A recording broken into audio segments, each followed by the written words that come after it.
When we remember the Harlem Renaissance, we picture the spectacle. We see the dazzling jazz clubs, the high-energy flapper culture, and the revolutionary poetic voices.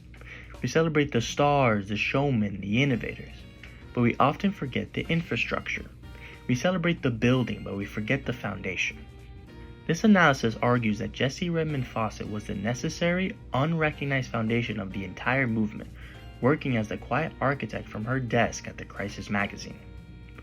Fauset's primary contribution came as the literary editor of The Crisis, the official magazine of the NAACP, where she acted as the literary midwife to a generation. From 1919 to 1926, the magazine was the proving ground for Black literature. It was Fauset who first published and championed a young Langston Hughes, recognizing his genius before the national critics did.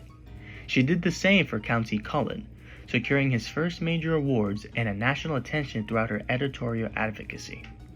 In fact, Fauset consistently provided a critical eye and a necessary platform, cultivating the talent that would later become the icons we celebrate today.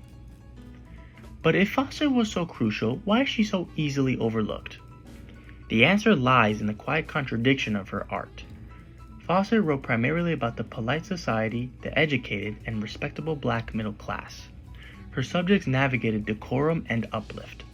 This stood in sharp contrast to the era's popular demand for the exotic, which are the spectacle of jazz clubs, street life, and the new Negro aesthetic that celebrated the vibrant but sometimes controversial popular culture.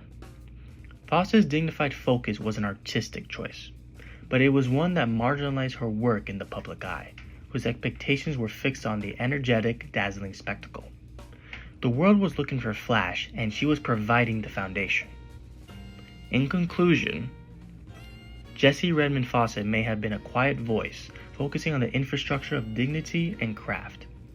But it was that very infrastructure built by her dedication that permitted the spectacle of the Harlem Renaissance to rise.